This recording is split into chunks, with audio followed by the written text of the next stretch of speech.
Hi guys, how are you? I love seeing the work that you guys are putting in. I'm super proud. Miss Sam is super proud. Um, Miss Sam's probably going to be reading a book to you in a couple days. I'm trying to get it set up to where she can do that.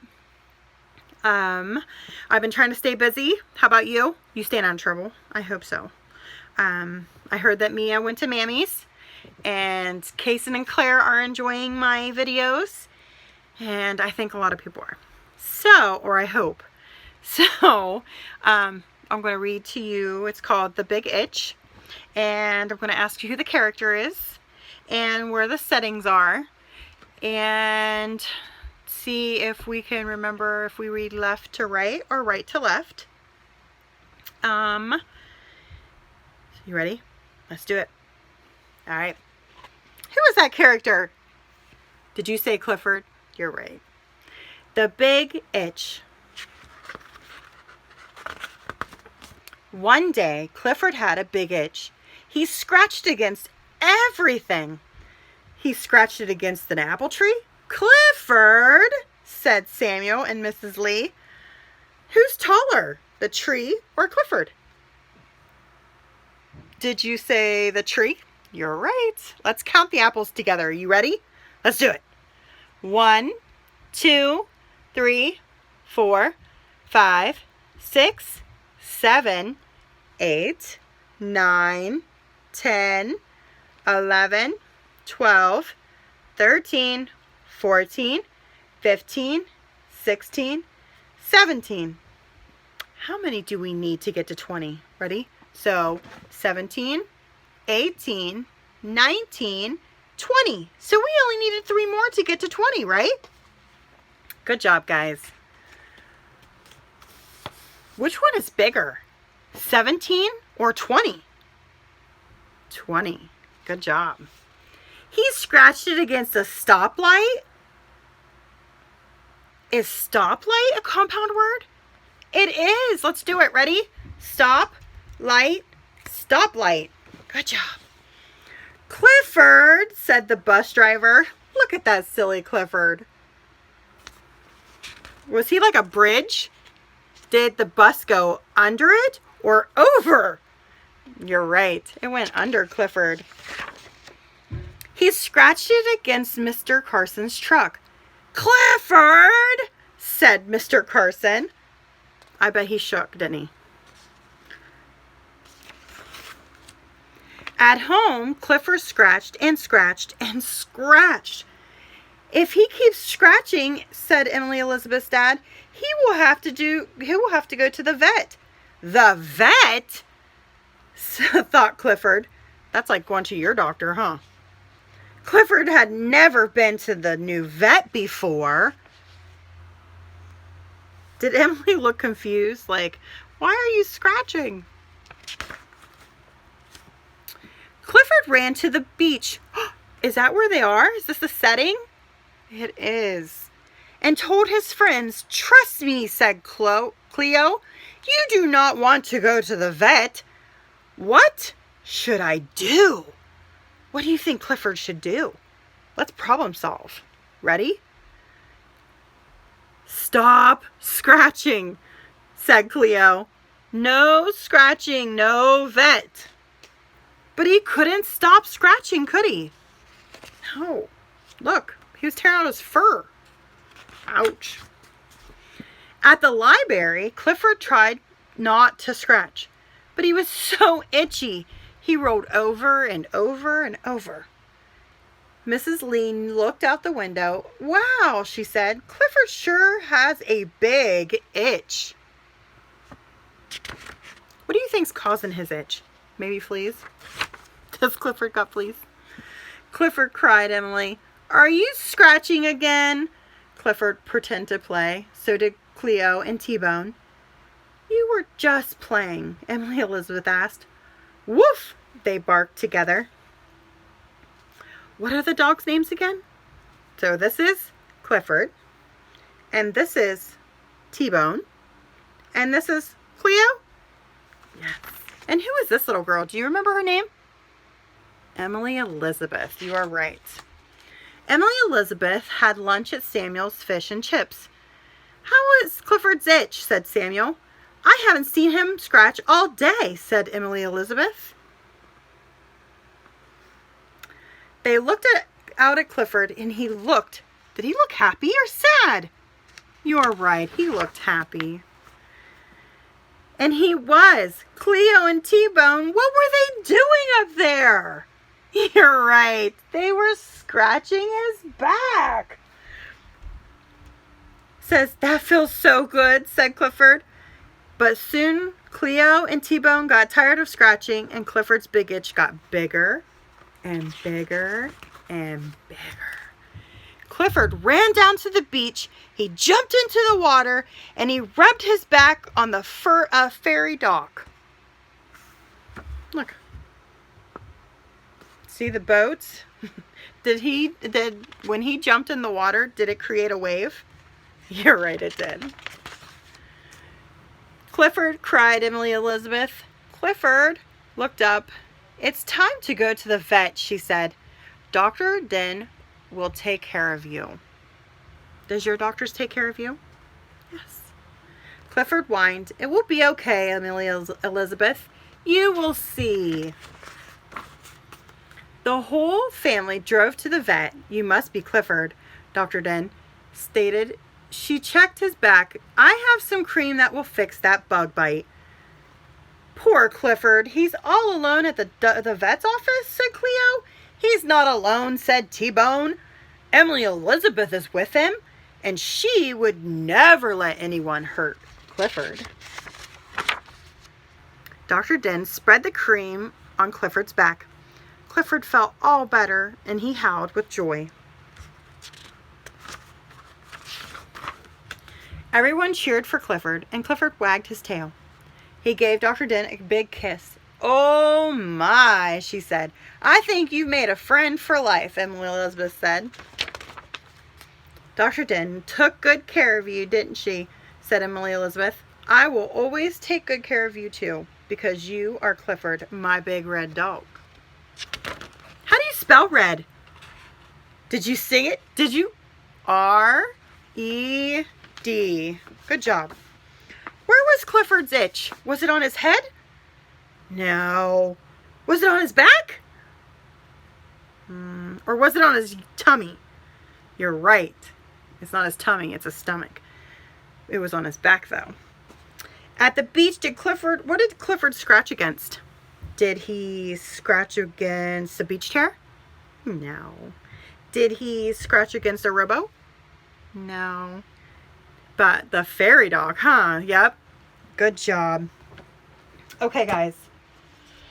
I'm going to read you another one. Ready? Ready? Okay. Can you do it? Can you do it? You've been at home. All right, let's do it. The biggest apple ever. Who ate an apple last week for homework and maybe mommy let you plan it? So you got to tell me what's going on if you did. Once there was 2 mice who fell in love with the same apple pie. But you had to be there to see how it happened. Do you see them? They had a lot of apples, didn't they? On opening day at Mouseville School, the principal, Mr. Mouser, had made an announcement. We will be learning about apples this fall. To get things started, we will have a contest. Whoever brings the biggest apple to his teacher will win a special prize. The judging will take place on Friday. Good luck to everyone. Is Friday a day of the week? Yes. Let's sing it. Ready? Sunday, Monday, Tuesday, Wednesday, Thursday, Friday, Saturday. Ready? I have an apple tree in my backyard, said Penelope. I bet it has a really big apple. There's an apple tree across from my house, said James. I'm going to climb it as soon as I get home. Why do you think he's going to climb the apple tree? That's right. He's going to try to find a big apple, huh? I don't have any apple trees, said Clayton, the house mouse. But I'm going to find Miss Mousley the biggest apple ever. No, you're not, said his friend Desmond, the field mouse. I am? Oh, yeah, said Clayton. Yeah, said Desmond. All the way home on the school bus, Clayton and Desmond talked about the contest. What color were those leaves? That's right. So do you think it was fall, spring, summer, or winter? In the spring, there's pink flowers usually on a tree, and the leaves are green. And in the summer, they're kind of more greener. So do you think this is fall? Yes. Maybe I could grow an apple tree with a really big apple, said Clayton. It takes too long, said Desmond. I heard Miss Mousley say 6 years. 6 years? Let's count it. 1, 2, 3, 4, 5, 6. I'll think of something, said Clayton. So will I, said Desmond. When Clayton got off the bus, he sneaked back into town to see what Penelope and James were up to. What do you think them two were up to? They did have 2 pretty apple trees, didn't they? Penelope had come down from her tree and she was carrying 2 tiny apples. James was still up in the tree across the street and he was picking a very, very small apples. Clayton knew that he'd seen bigger ones at the market. When Desmond came by a little later, he realized the same thing. Did they problem solve? Yes.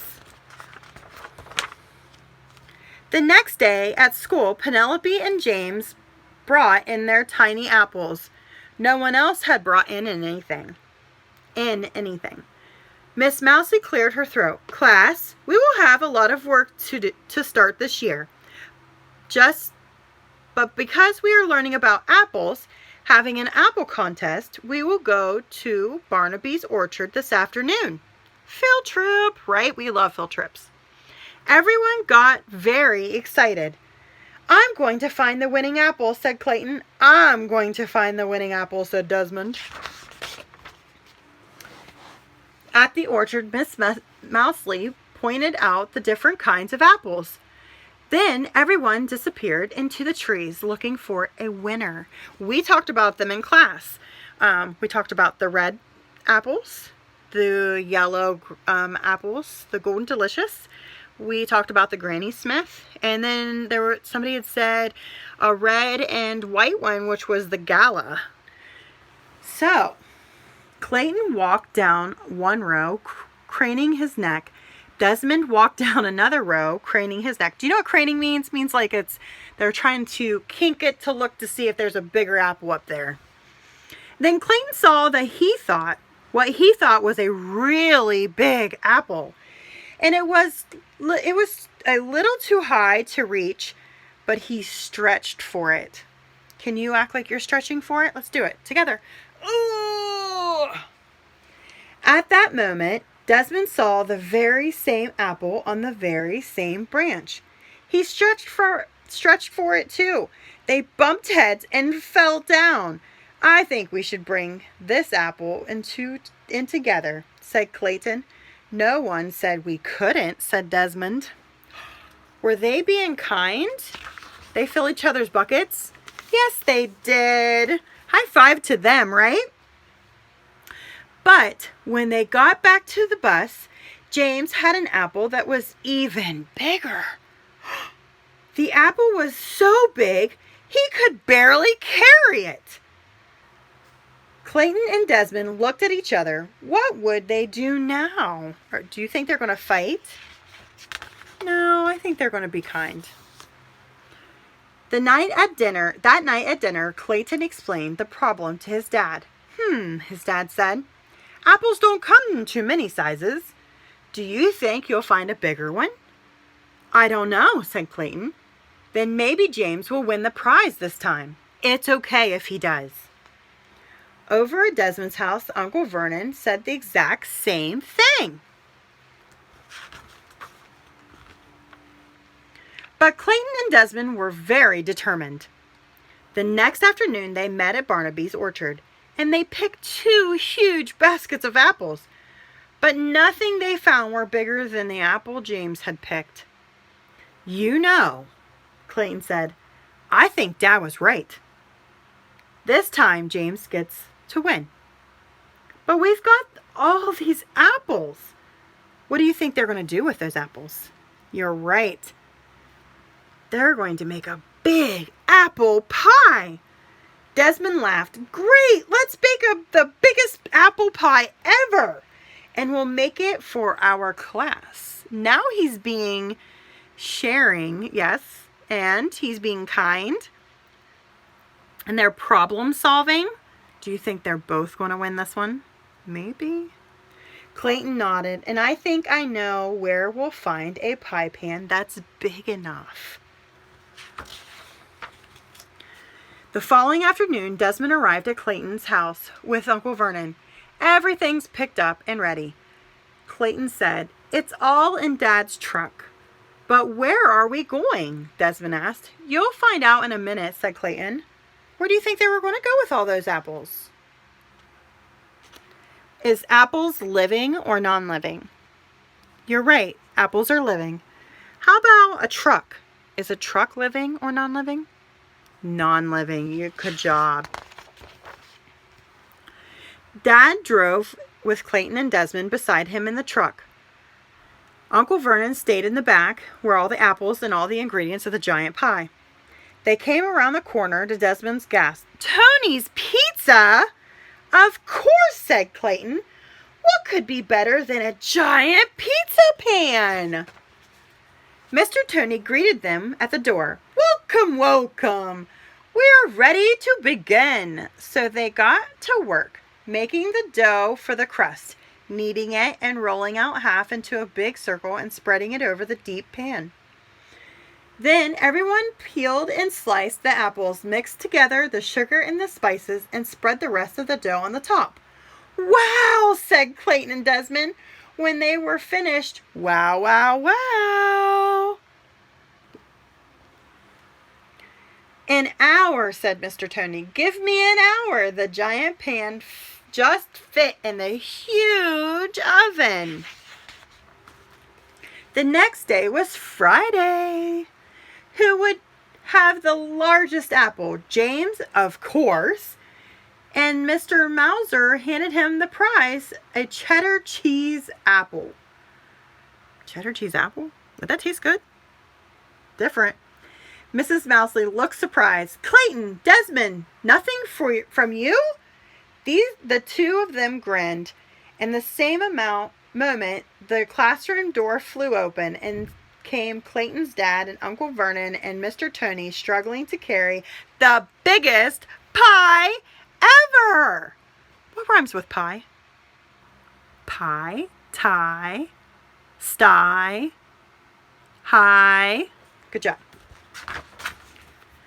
"How wonderful," said Mrs. Mousley. "The biggest apple pie ever." "We made it for the whole class," said Clayton. "All of us together," said Desmond. They shared a high five, and everyone in the class had a very big slice together. Look at that. Let's count how many mice were there. 1, 2, 3, 4, 5, 6, 7, 8, 9, 10, 11, 12, 13, 14, 15 mice, and there were still tons left over. Okay, guys, so what is this? Is this the front of the book or the back of the book? You're right. It's the front of the book. What is this? Is this a spine? Do you have a spine? You do. And what is this? Is this the front or the back? It's the back. Okay, guys, so I'm going to tell you that I love you. Behave for your parents. And how do you spell red? R-E what? Louder. R-E-D. Good job, guys. Have a good night.